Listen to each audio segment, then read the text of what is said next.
Hello friends, welcome back. આજે આપણે ઇંગ્લિશમાં યુનિટ 2 સ્ટાર્ટ કરવા જઈ રહ્યા છે. યુનિટ 2નો રીડ 1 છે, અનફર્ગેટેબલ વોલ્ટ ડિઝની.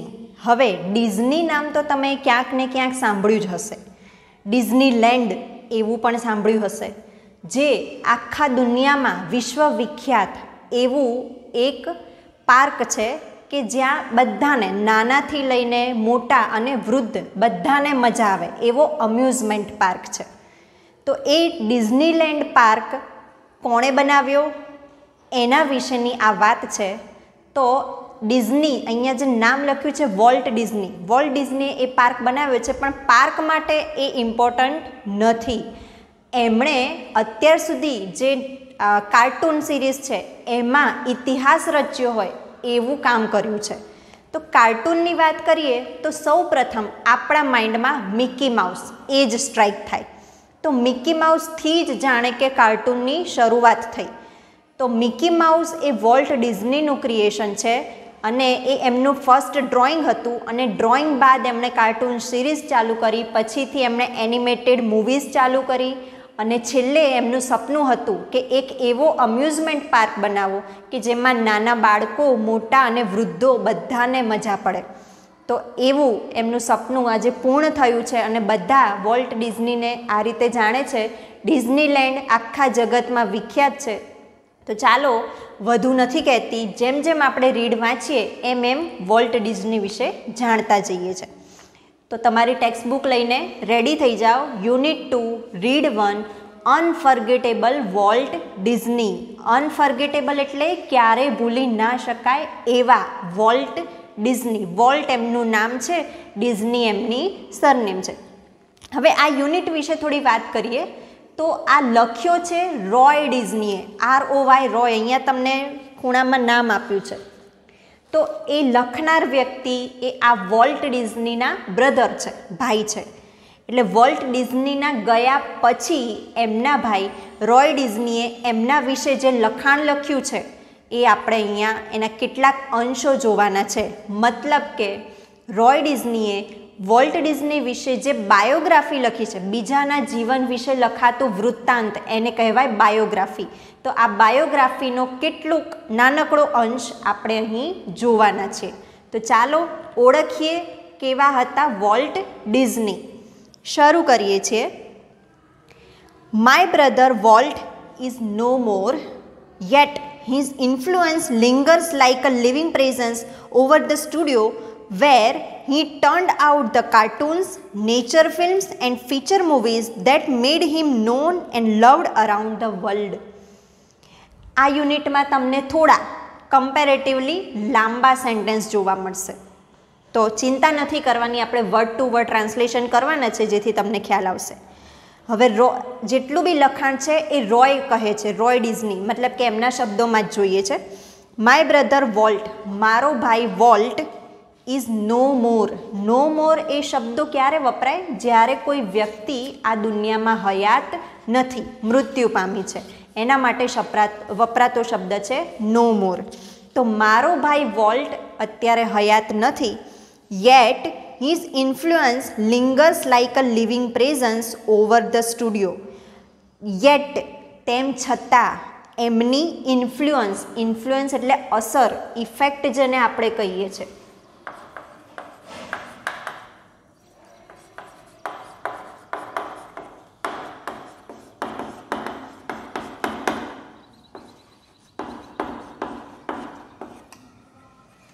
એ મૃત્યુ પામ્યા છે, તેમ છતાં પણ એમની ઇફેક્ટ હજુ જાણે અનુભવાતી હોય એવું લાગે છે. કેવી રીતે? Lingers like a living presence, જાણે કે હજુ પણ હયાત છે, જીવતા છે એવી રીતે. લિંગર્સ એટલે વળગી રહેવું, ક્રિયાપદ છે.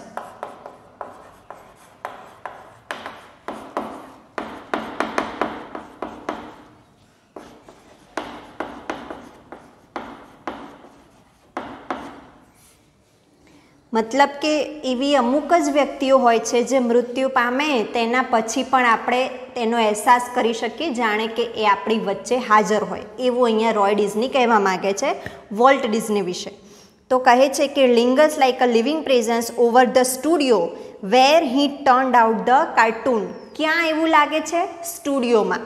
સ્ટુડિયો એ જગ્યા છે કે જ્યાં એમણે કાર્ટૂનની શરૂઆત કરી, એનિમેટેડ ફિલ્મો બનાવી છે અને જે જગ્યાએથી જ એમને આ વિશ્વવિખ્યાત ડિઝનીલેન્ડ બનાવવાનો વિચાર આવ્યો હતો.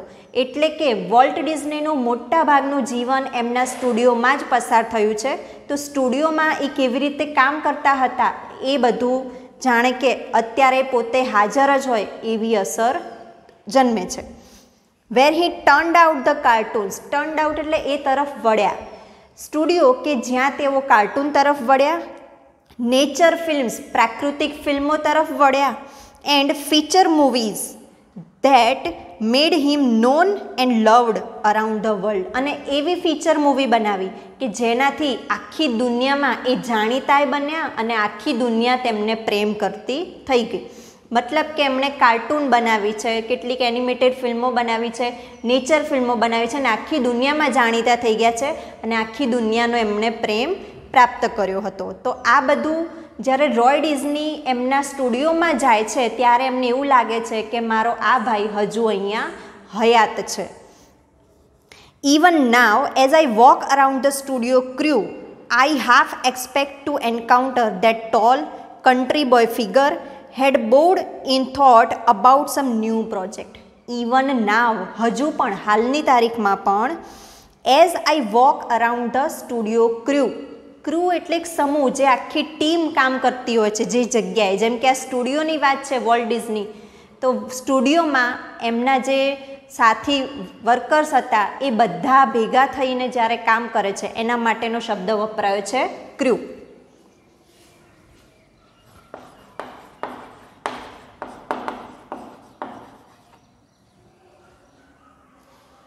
તો આજે પણ જાણે હું સ્ટુડિયો ક્રૂમાંથી ચાલતો પસાર થઉં છું ત્યારે આઈ હાફ એક્સપેક્ટ, અડધું તો હું આશા રાખું જ છું, અપેક્ષા રાખું જ છું, to encounter that tall country boy figure. Encounter એટલે સડનલી મળવું, અચાનકથી મળવું.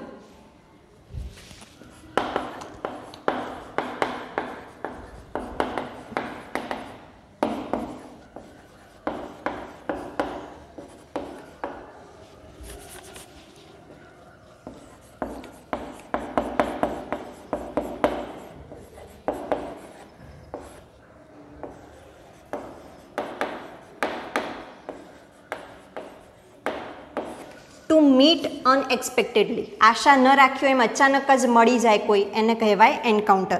તો આજે પણ હું જ્યારે સ્ટુડિયો ક્રૂમાંથી ચાલતો પસાર થઉં છું ત્યારે હું અડધી તો એવી અપેક્ષા રાખું છું કે મને એ વ્યક્તિ મળશે. કયો વ્યક્તિ? ધેટ ટોલ, ઊંચા, કન્ટ્રી બોય. કન્ટ્રી એટલે ફોરેન કન્ટ્રીમાં જ્યારે ગામ અને શહેર આ બે શબ્દો માટે અલગ અલગ વર્ડ્સ વપરાય છે. તો કન્ટ્રી એટલે દેશ નથી સમજવાનો, પણ કન્ટ્રી એટલે ગામ, જેને ગામડું કહીએ છીએ આપણે, આપણી રૂટીન લાઈફમાં આપણે વિલેજ કહીએ છીએ, એ ફોરેનમાં કન્ટ્રી કહેવાય છે. એટલે વિલેજમાં રહેનારા વ્યક્તિ.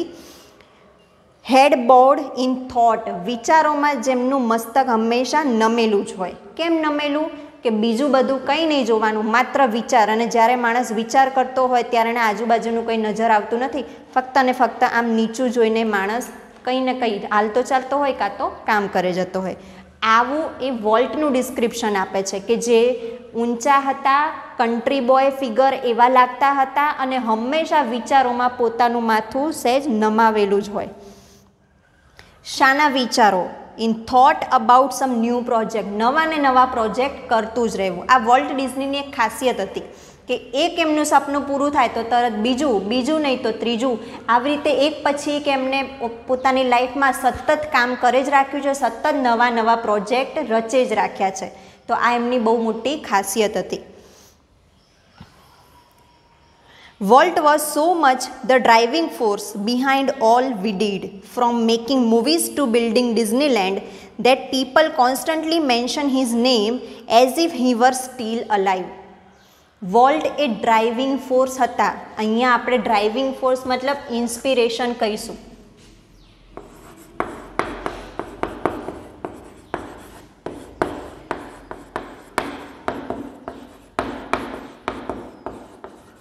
ઇન્સ્પિરેશન એટલે પ્રેરણા, પ્રેરણાના સ્ત્રોત હતા એ પોતે.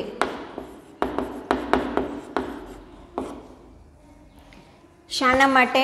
જ્યારથી એમણે કાર્ટૂનની શરૂઆત કરી અને પછી ડિઝનીલેન્ડ સુધી એમની જે આખી જીવન યાત્રા હતી એ દરમિયાન એમણે ક્યાંય રોકાયા નથી. રોકાયાનો મતલબ શું છે કે એક કામ પૂરું તો હવે નવો પ્રોજેક્ટ, બીજો પૂરો થયો તો ત્રીજો પ્રોજેક્ટ. આ બધું કરવા માટે ટીમ વર્કની જરૂર પડે છે. તો ટીમ પણ એમની એટલી સારી હતી અને વોલ્ટ એક લીડર તરીકે ખૂબ જ સારા હતા કે વોલ્ટ કેવી રીતે કામ કરાવતા, પોતે જ એક ડ્રાઇવિંગ ફોર્સ હતા, પોતે જ ઇન્સ્પિરેશન હતા કે એમને જોઈને એમનું ક્રૂ આપોઆપ જ કામ કરતું થઈ જતું હતું. આ એમની લાક્ષણિકતા બતાવી છે.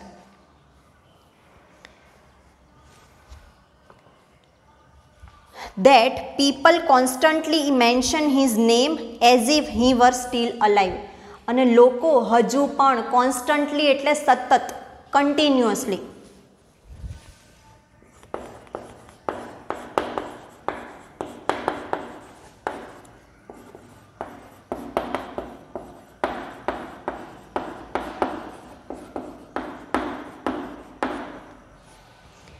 લોકો સતત હજુ પણ એમને યાદ કરે છે.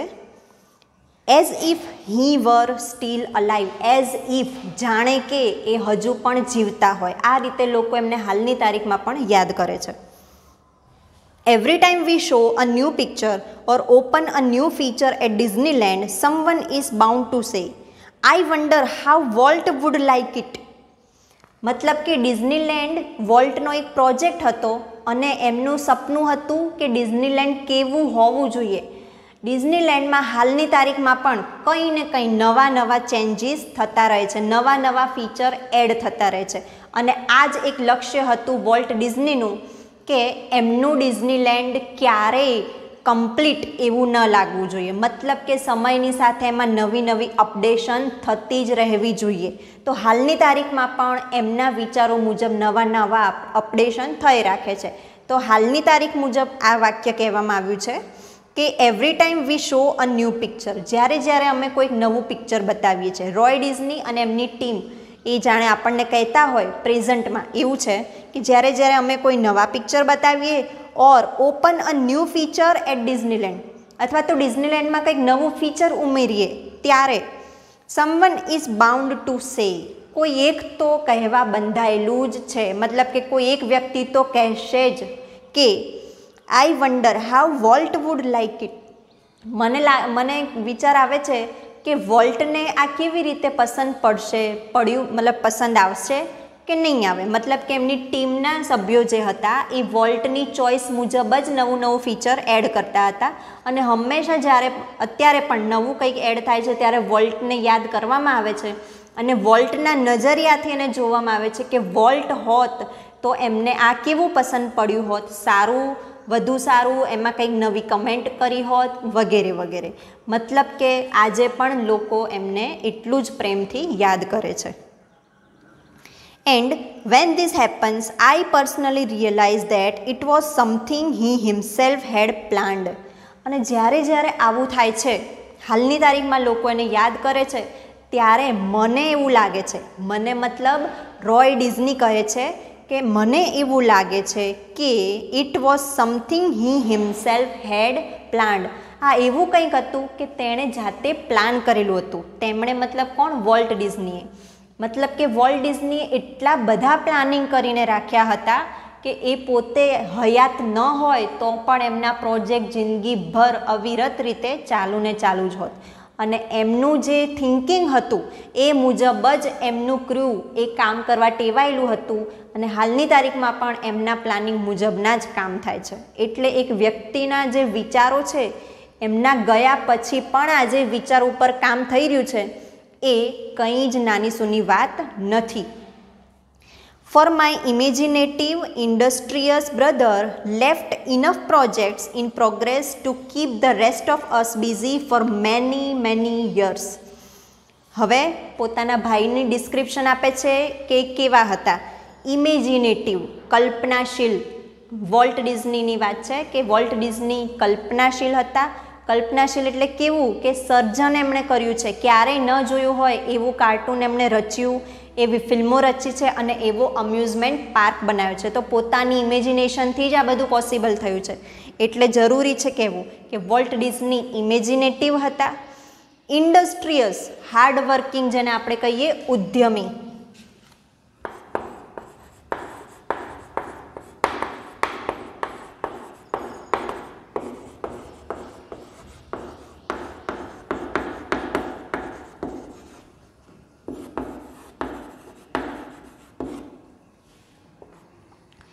કલ્પનાશીલ હતા, ઉદ્યમી હતા. એવા ભાઈએ લેફ્ટ ઇનફ પ્રોજેક્ટ્સ, ઘણા બધા પ્રોજેક્ટ્સ છોડીને ગયા છે, in progress to keep the rest of us busy. શાના માટે? કે હજુ પણ ઘણા વર્ષો સુધી અમને બિઝી રાખે એવા પ્રોજેક્ટ રાખીને ગયા છે. ઘણા મેની યર્સ, ઘણા વર્ષો સુધી અમે બધા બિઝી રહીએ એટલા બધા પ્રોજેક્ટ એ જ્યારે જીવતા હતા ત્યારે એમના પ્લાનિંગમાં હતા અને એમણે અમને જણાવ્યા હતા કે આવું કરવાનું છે અને જેના ઉપર હાલની તારીખમાં પણ કામ ચાલુ જ છે.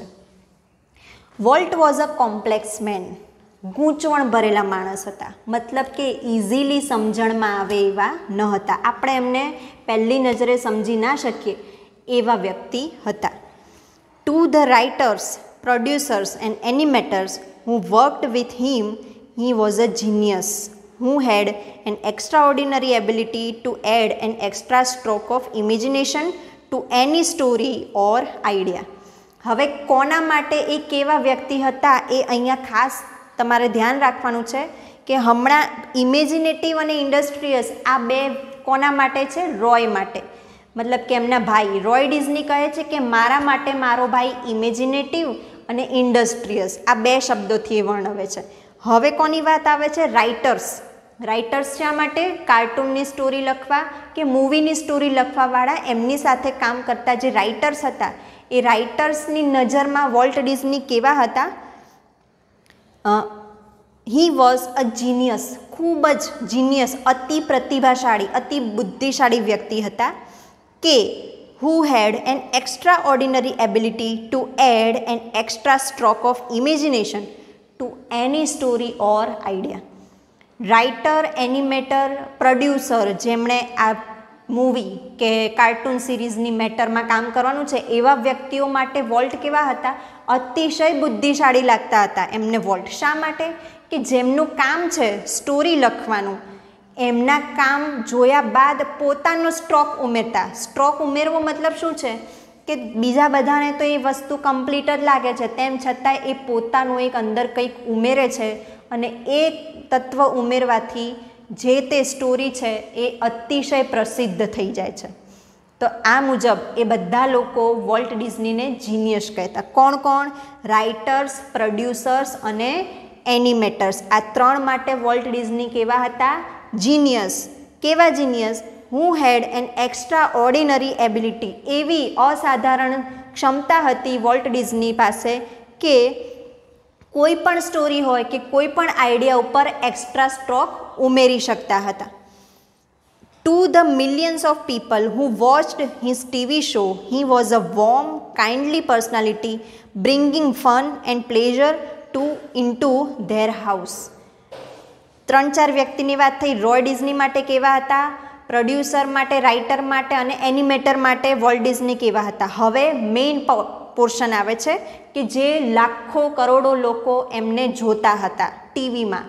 જે કાર્ટૂન સિરીઝ એમણે પ્રોડ્યુસ કરી હતી અને અમુક એનિમેટેડ ફિલ્મો પ્રોડ્યુસ કરી હતી. મતલબ કે આપણી વાત છે, આપણે જ્યારે એમને એક ઓડિયન્સ તરીકે જોઈએ છે તો એવા billions of people who watched his TV show, લાખો લોકો કે જે તેમના ટીવી શો જોતા હતા એમના માટે વોલ્ટ કેવા હતા? He was a warm, kindly personality. એક હૂંફ આપનારા વ્યક્તિ હતા, પ્રેમાળ વ્યક્તિ હતા, દયાળુ વ્યક્તિ હતા. Bringing fun and pleasure into their home, એવા વ્યક્તિ હતા કે જે પોતાના ઘરમાં હસી મજાકને લાવી શક્યા. મતલબ કે આ કાર્ટૂનની વાત છે, કાર્ટૂનથી જ દરેકના ઘરમાં હસી અને ખુશી આવી. તો લોકો એમને આ રીતે જોતા હતા. ઓડિયન્સ લોકો માટે એ વોર્મ અને કાઇન્ડલી પર્સનાલિટી હતા. પછી to the bankers, who financed us. હવે બેન્કર માટે કેવા હતા? બેન્કર who financed us મતલબ કે અમને લોકોને બેન્કર લોકોએ જે ફાઇનાન્શિયલી સપોર્ટ કર્યો, ઇકોનોમિકલી આર્થિક સહાય જે પૂરી પાડતા, એવા બેન્કર્સ માટે વોલ્ટ ડિઝની કેવા હતા? તો એ છે I am sure he seemed like a wild man. મને પૂરી ખાતરી છે કે બેન્કર્સ લોકો જે અમને પૈસા પૂરા પાડતા હતા એમના માટે તો વોલ્ટ ડિઝની એ વાઇલ્ડલી મેન હતા. કેમ એવું કહે છે? હેલ બેન્ટ ફોર બેન્ક્રપ્સી, કારણ કે એ સંપૂર્ણપણે બેન્ક્રપ્સી એટલે ઓલમોસ્ટ દેવામાં ફસાઈ ગયા હોય એવા લાગતા હતા. અને આ રિયાલિટી છે કે વોલ્ટ ડિઝની હંમેશા પોતાના નવા પ્રોજેક્ટ ઉપર કામ કરે જ જતા અને એમણે ક્યારેય પૈસા પ્રત્યે પાછા વળીને જોયું નથી. એમને જે ઇમેજિનેશન થતું એ પ્રોજેક્ટ એ કરવા હંમેશા રેડી રહેતા અને એની પાછળ ગમે તેટલો ખર્ચો થાય એ ક્યારેય જોતા ન હતા. એટલે હવે ખર્ચો ક્યાંથી લેવાનો હતો? તો બેંક પાસેથી લેવાનો હતો. તો બેન્કર્સ માટે તો એ જાણે કે એક ધૂની વ્યક્તિ હોય વોલ્ટ, એવું એ લોકોને લાગતું હતું, કારણ કે એમની પાસે પૂરતા પૈસા નહોતા, તેમ છતાં એમણે પોતાની લાઈફમાં આટલું બધું સિદ્ધ કર્યું છે. એટલે આ યાદ રાખજો કે બેન્કર્સ માટે કેવા હતા? વાઇલ્ડ મેન, હેલ બેન્ટ ફોર બેન્ક્રપ્સી, જાણે કે દેવામાં ડૂબી ગયા હોય, દેવાળું ફૂક્યું હોય, આપણે સિમ્પલ ભાષામાં જે કહીએ એ. બેન્ક્રપ્સી કોને કહીશું?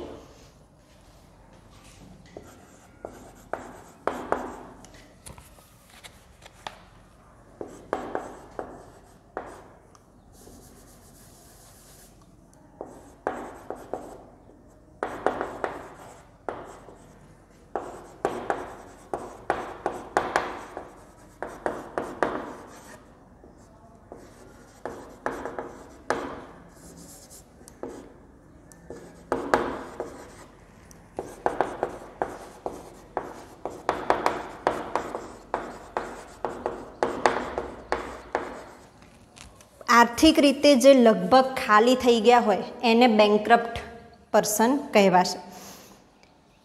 બીજું, to me he was my amazing kid brother full of impractical dreams that he made come true. મારા માટે મતલબ કે રોય ડિઝની ફરીથી કહે છે કે મારા માટે કેવા હતા? હી was my amazing kid brother. Kid એટલે નાનું બાળક, ચાઇલ્ડ.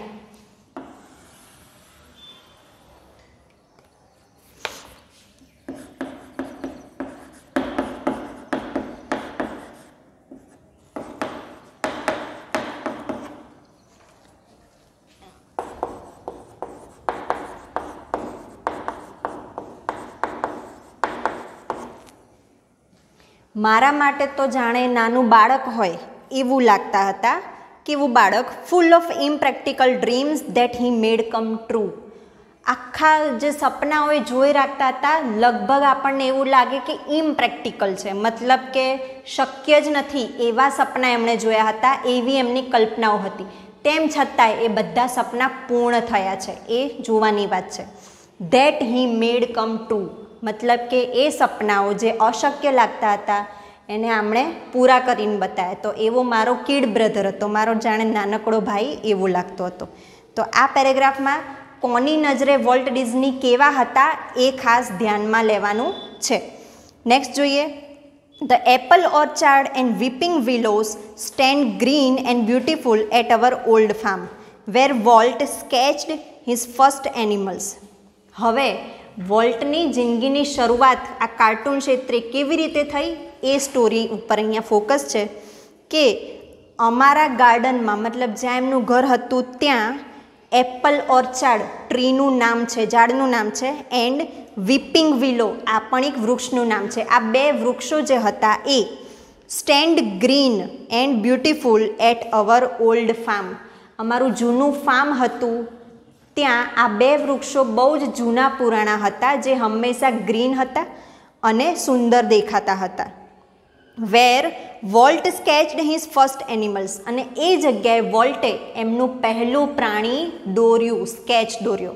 તો આ બે વૃક્ષોની શા માટે અહીંયા એટલી ઇમ્પોર્ટન્સ બતાવવામાં આવી છે? કારણ કે ત્યાં બેસીને જ વોલ્ટ મોટાભાગનો પોતાનો સમય પસાર કરતા અને ત્યાં બેસીને જ એમને ઇમેજિનેશન થયું કોઈ એક પ્રાણી દોરવાનું અને ત્યાં એમણે પહેલું એનિમલ સ્કેચ કર્યું હતું.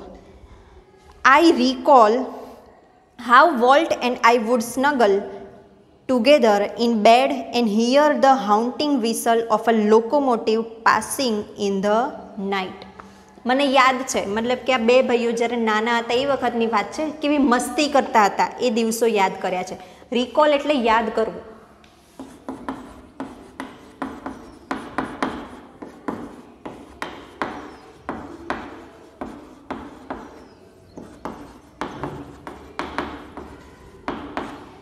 મને યાદ આવે છે કે હું અને વોલ્ટ કેવી રીતે એકબીજાને વળગી જતા અને બેડમાં જે મસ્તી કરતા, એકબીજા જોડે ભાઈઓ તરીકે જે મસ્તી છે એ અહીંયા બતાવી છે. અને મસ્તી કરતાં કરતાં હિયર ધ હાઉન્ટિંગ વિસલ, હાઉન્ટિંગ એટલે ડરાવણી, થોડું ઘણું ડર લાગે એવું.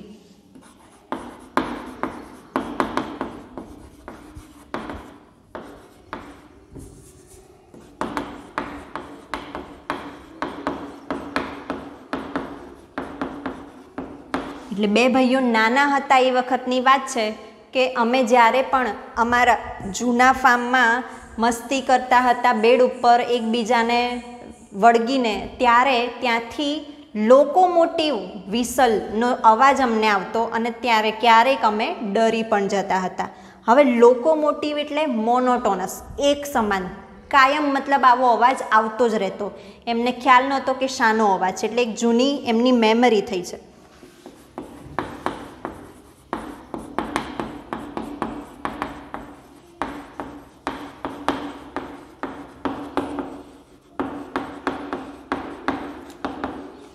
એકના એક અવાજ આવી જતો હતો. અને ક્યારની વાત છે? રાતની. એટલે કે રાતે અમે બેડ ઉપર મસ્તી કરતા ત્યારે જાણે કે કોઈક ડરાવણી વિસલ અમને સંભળાતી હોય કાયમ, એ અમે યાદ છે. હવે બીજી વાત આવે છે કે our uncle Mike was an engineer and he would blow his whistle, one long and two short just for us. હવે એમના અંકલનું નામ આવ્યું છે અંકલ માઇક. એ નામ યાદ રાખજો કે અમારા અંકલ માઇક એ એન્જિનિયર હતા. હી વુડ બ્લો હિઝ વિસલ, અને એ હંમેશા વિસલ સિસોટી જેને આપણે કહીએ છીએ એવી વિસલ વગાડતા રહેતા. One long and two short, એટલે કે એક સિટીના પ્રકારની વાત છે કે એક લાંબી વિસલ વગાડતા અને બે નાની નાની ટૂંકી વિસલ વગાડતા. જસ્ટ ફોર અસ, માત્ર ને માત્ર અમારા માટે. મતલબ કે એમને અંકલ માઇકની વિસલ સાંભળવી ખૂબ જ ગમતી હતી, એમનો જે ટોન હતો એ ખૂબ જ ગમતો. Walt never lost his love for trains, વોલ્ટે ક્યારેય પોતાનો ટ્રેન પ્રત્યેનો પ્રેમ ગુમાવ્યો નથી. મતલબ શું છે સીધી ભાષામાં? કે વોલ્ટને ટ્રેન ખૂબ જ ગમતી, ટ્રેન પ્રત્યે એમને અનહદ પ્રેમ હતો. Years later, an old-fashioned train was one of the first attractions at Disneyland. હવે આ ટ્રેન કેટલી હદે એમને ગમતી હતી એનું એક્ઝામ્પલ જોઈએ તો ઘણા વર્ષો બાદ જ્યારે ડિઝનીલેન્ડ બન્યું ત્યારે ડિઝનીલેન્ડમાં સૌ પ્રથમ અટ્રેક્શન હોય, જે આકર્ષણ બધાને ગમી જતું હોય, એ શું હતું? ટ્રેન. મતલબ કે ડિઝનીલેન્ડમાં એમણે ખરેખરની એક ટ્રેન મૂકી હતી લોકોને જોવા માટે. તો આ વસ્તુ બતાવે છે કે નાનપણથી લઈને મોટે થઈ ગયા પછી, મતલબ કે આખી વર્લ્ડમાં ફેમસ થઈ ગયા ત્યાં સુધી પણ એમને ટ્રેન પ્રત્યેનો જે પ્રેમ હતો એ ક્યારે ગુમાવ્યો ન હતો. હવે બીજી યાદ, as far back as I can remember Walt was drawing. મને જૂનું પુરાણું યાદ કરતાં મને જેટલું યાદ આવે છે, એઝ ફાર બેક, જેટલું જૂનું હું યાદ કરી શકું, આઈ can remember, Walt was drawing, A draw કરતા હતા. મતલબ કે વોલ્ટ એક સારા ચિત્રકાર હતા, ડ્રોઈંગ કરતા હતા. The first money he ever made was a nickel for a sketch of neighbours horse.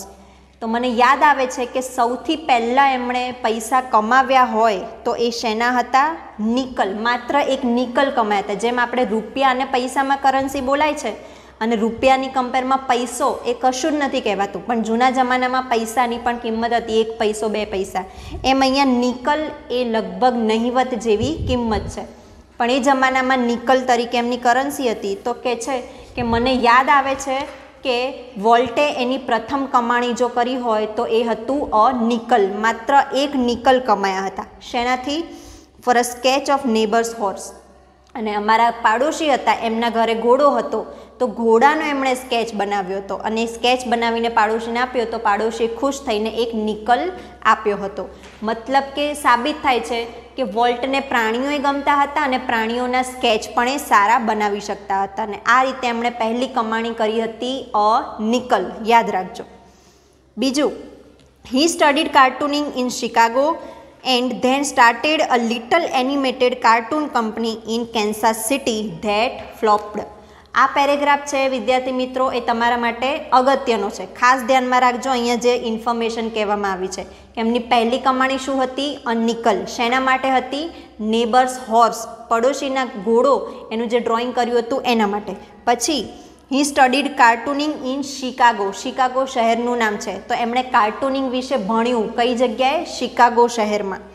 and then started a little animated cartoon company in Kansas City. શિકાગોમાં કાર્ટૂનિંગ વિશે ભણ્યા અને પછી પોતાની નાનકડી અમથી કાર્ટૂનની કંપની ખોલી છે કેન્સાસ નામની સિટીમાં. પણ આ કાર્ટૂન કંપની જે પહેલી વખત કેન્સાસમાં ખોલી હતી એ ફ્લોપ થઈ હતી. ફ્લોપ મતલબ નિષ્ફળ, એ સફળ થઈ ન હતી. અહીંયા પણ સમજો, દરેક માટે જરૂરી એવું કે પહેલો એમનો જે ટ્રાય હતો એ નિષ્ફળ રહ્યા છે અને એમણે પડતું મૂક્યું નથી. પહેલી ટ્રાયમાં નિષ્ફળ રહેલો વ્યક્તિ જ આજે, જેના મૃત્યુ પછી આટલા બધા વર્ષો વીતી ગયા છે, આપણે એમને યાદ એટલા માટે જ કરીએ છીએ કે પહેલી ટ્રાયમાં ભલે ફેલ થયા છે પણ એમને પોતાનો જે સપનાઓ હતા, પોતાનું જે ઇમેજિનેશન હતું એ બધું કન્ટિન્યુ જ રાખ્યું હતું. I was in Los Angeles when Walt, just 21, decided to try his luck in Hollywood. તો પહેલી કંપની જે કેન્સાસમાં ખોલી હતી એ ફ્લોપ થઈ. પછીની વાત છે કે પછી વોલ્ટ જ્યારે 21 યર્સના હતા ત્યારે હું લોસ એન્જલસમાં હતો, મતલબ કે રોય ડિઝની લોસ એન્જલસ બીજા સિટીમાં હતા અને ત્યારે 21 વર્ષના વોલ્ટે decided to try his luck in Hollywood. અને ત્યારે વોલ્ટે ડિસાઇડ કર્યું કે હું મારું નસીબ હોલીવુડમાં આજમાવું તો કેવું રહેશે. હવે હોલીવુડ એટલે શું? તો જે ઇંગ્લિશ મૂવી બને છે, આપણું બોલિવૂડ કહેવાય છે, તો અમેરિકામાં જે આખી એની ઇન્ડસ્ટ્રી છે મૂવીને લગતી એને કહેવાય છે હોલીવુડ. તો એમણે નક્કી કર્યું 21 વર્ષના વોલ્ટ હતા ત્યારે. હવે 21 વર્ષ પહેલાં તો એ ઓલરેડી એક નિષ્ફળતા મેળવી ચૂક્યા હતા, એટલે કે એમને જે કાર્ટૂન કંપની ખોલી હતી એ નિષ્ફળ રહી પછી એમણે નક્કી કર્યું. ત્યારે I met him at the station. હું એમને સ્ટેશને મળ્યો. He was carrying a cheap suitcase that contained all of his belongings.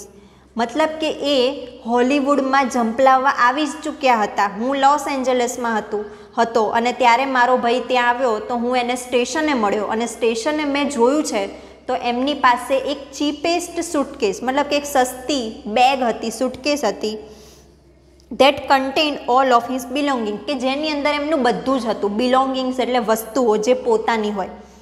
મતલબ શું થયો કે એમનું બધું છોડીને હોલીવુડમાં આવ્યા હતા અને એમની પાસે પોતાનું કહેવાય એવી નાનકડી બેગ હતી અને નાનકડી બેગની અંદર પોતાની વસ્તુઓ હતી, એના સિવાય એમની પાસે કંઈ હતું નહીં.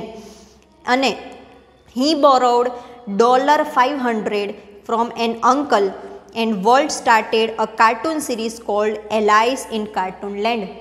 તો જ્યારે એ આવ્યા છે હોલીવુડમાં પ્રયત્ન કરવા ત્યારે માત્ર એમની પાસે એક નાની અમથી સુટકેસ હતી અને કોઈકની પાસેથી, એક અંકલ પાસેથી ઉધાર લીધેલા $500 રૂપિયા હતા અને એમણે શરૂઆત કરી હોલીવુડમાં. કેવી રીતે? કાર્ટૂન સિરીઝ શરૂ કરી છે કોલ્ડ એલાઇસ ઇન કાર્ટૂનલેન્ડ. આ શબ્દો યાદ રાખજો. એલાઇસ ઇન કાર્ટૂનલેન્ડ એ એમની પ્રથમ કાર્ટૂન સિરીઝ હતી, ખાસ ધ્યાનમાં રાખજો. It was tough going. એટલું ઇઝી નહોતું, આ પણ કંઈ એટલી બધી સફળતા અપાવનારી ન હતી, અઘરું જઈ રહ્યું હતું બધું. Walt did all the animation and I cranked the old fashioned camera. વોલ્ટે બધું એનિમેશનમાં ઝંપલાવ્યું અને મેં કેમેરાની મેટરમાં, મતલબ કે બે ભાઈઓએ ખૂબ જ ટીમ વર્ક કર્યું છે કે વોલ્ટને એનિમેશન ગમતું અને જે ડ્રોઈંગ સરસ આવડતું હતું એનાથી એમણે એનિમેશન ચાલુ કર્યું હતું અને સિરીઝ ચાલુ કરી. જ્યારે રોય પોતાની વાત કરે છે કે મેં કેમેરાવાળી જે મેટર હતી, મતલબ કેમેરાથી જે શૂટિંગ કરવાનું થાય એ બધું મેં શરૂ કર્યું, મતલબ બે ભેગા થઈને કામ કર્યું. The Allies cartoons didn't make much of a splash. Much of a splash એટલે કંઈ બહુ વધારે પડતી પ્રસિદ્ધિ ના મળી, બહુ વધારે સારી રીતે ચાલી નહીં. કઈ series? Alice in cartoon land. એ કંઈ એટલું જોવા જેવું મતલબ કે ગમી જાય એટલી સરસ પ્રસિદ્ધ થઈ ન હતી. So Walt started a new series called Oswald the rabbit. પહેલી series Alice in the cartoon land અને બીજી સિરીઝ શરૂ કરી. પહેલી સરખી જામી નહીં, તેથી બીજી સિરીઝ શરૂ કરી છે ઓસ્વાલ્ડ ધ રેબિટ. રેબિટ વિશેની વાત છે. Oswald did better but when Walt went to our New York distributor for more money he ran into trouble. હવે પહેલી સિરીઝ કરતાં જે બીજી બનાવી ઓસ્વાલ્ડ ધ રેબિટ એ સારી ચાલતી હતી, પરંતુ when Walt went to our New York distributor, જ્યારે વોલ્ટ અમારા ન્યૂયોર્કના ડિસ્ટ્રીબ્યુટર પાસે ગયા ત્યારે for more money he ran into trouble, ત્યારે વોલ્ટે શું કર્યું હતું? એને વધુ પૈસાની જરૂર હતી, તો આ જે ઓસ્વાલ્ડ ધ રેબિટ સારી ચાલી રહી હતી એણે કોઈક બીજા ડિસ્ટ્રીબ્યુટરને વેચી દીધી થોડા વધુ પૈસા માટે. પૈસાની જરૂરત હોવાથી એમણે આવું કર્યું હતું. આવું કર્યા બાદ what kind of a deal did you make kid? I asked. મેં વોલ્ટને પૂછ્યું કે બાળક તે આ કયા પ્રકારની ડીલ કરી છે? મતલબ કે સિરીઝ સરસ ચાલી રહી હતી અને તે થોડા પૈસા માટે થઈને વેચી દીધું બધું. We haven't got a deal, Walt admitted. વોલ્ટે સ્વીકાર્યું કે હા ભાઈ ડીલ જ નથી ને, મતલબ કે એમાં એમનું નુકસાન હતું, આપણને કંઈ આમાં મળ્યું નથી, પણ એમને પૈસાની જરૂર હતી એટલે સ્વીકારી લીધું. એડમિટેડ એટલે એક્સેપ્ટેડ, સ્વીકાર કર્યો.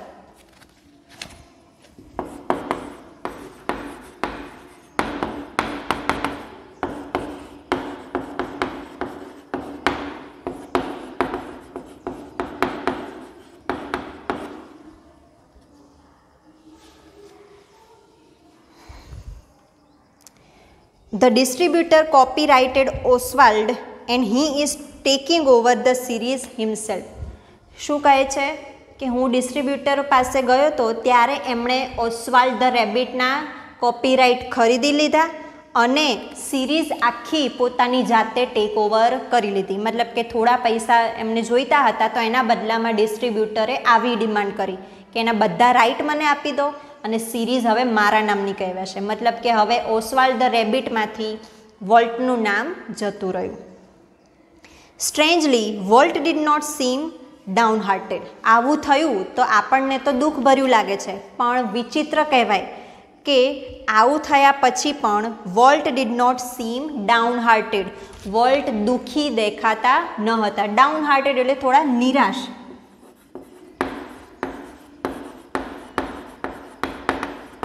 ડિસઅપોઇન્ટમેન્ટ જેને આપણે કહીએ.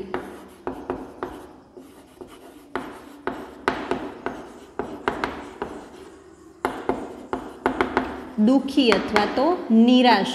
એટલે આવું થયું તેમ છતાં પણ વોલ્ટ નિરાશ દેખાતા ન હતા. We are going to start a new series he enthused. ઉલટાનું શું થયું કે એમણે જાહેર કર્યું, મતલબ કે એકદમ ઉત્સાહ સાથે કહ્યું કે આપણે હવે નવી સિરીઝ શરૂ કરવાના છીએ. It's about a mouse and this time we will on the mouse. હવે એમણે નક્કી કર્યું અને ડિક્લેર કર્યું કે આપણે નવી સિરીઝ શરૂ કરવાના છીએ જે એક માઉસ વિશે છે, ઉંદર વિશે, અને આપણે એ માઉસના માલિક હોઈશું. મતલબ કે આ સિરીઝ આપણે કોઈને વેચીશું નહીં, ગમે તે થાય. હજુ તો એમણે સિરીઝ શરૂ નથી કરી, જસ્ટ વિચાર કર્યો છે. એટલે સિરીઝ ચાલશે કે નહીં ચાલે, સ્ટોરી શું હશે, કંઈ જ ખબર નથી. તેમ છતાંય વોલ્ટનો એવો પાક્કો નિર્ધાર હતો, જાણે કે આત્મવિશ્વાસથી છલકાઈને કહેતા હતા કે આ વખતે માઉસ આપણું જ હશે. મતલબ કે આપણે કોઈને વેચીશું નહીં અને એ પણ સારામાં સારી સિરીઝ ચાલશે. ઓન એટલે પોતાનું હોવું, પોતાની માલિકીનું હોવું. તો મિત્રો, અત્યાર સુધી આપણે જે જોયું એ વોલ્ટની જ્યારે પ્રસિદ્ધિ થઈ એ પહેલાંની લાઈફ હતી. કે અત્યાર સુધી વોલ્ટ એક સામાન્ય માણસ તરીકે જ આપણે જોયા છે કે જેનામાં ખૂબ ઇમેજિનેશન છે અને હાર્ડવર્ક કરવા એ રેડી જ છે. તો બે ભાઈઓએ ભેગા મળીને એક નવું કંઈક ક્રિએશન કરવા જઈ રહ્યા છે માઉસ વિશે. અને માઉસની જ્યારે શરૂઆત થઈ ત્યારે તો આપણને ખબર જ છે કે ઇતિહાસ રચાઈ ગયો હતો, મતલબ કે હવે ઇતિહાસ રચાવાની તૈયારી હતી. તો અત્યારે આપણે આટલે સુધી રાખીએ છીએ. હવે પછીની સ્ટોરી આપણે નેક્સ્ટ વિડીયોમાં જોઈશું. ત્યાં સુધી તમારે સાથે સાથે આનું ટ્રાન્સલેશન એકવાર ફરી રિવાઇઝ કરી જવાનું છે. ન્યૂ વર્ડ્સને પણ તમારે જોઈ જવાના છે. Thank you.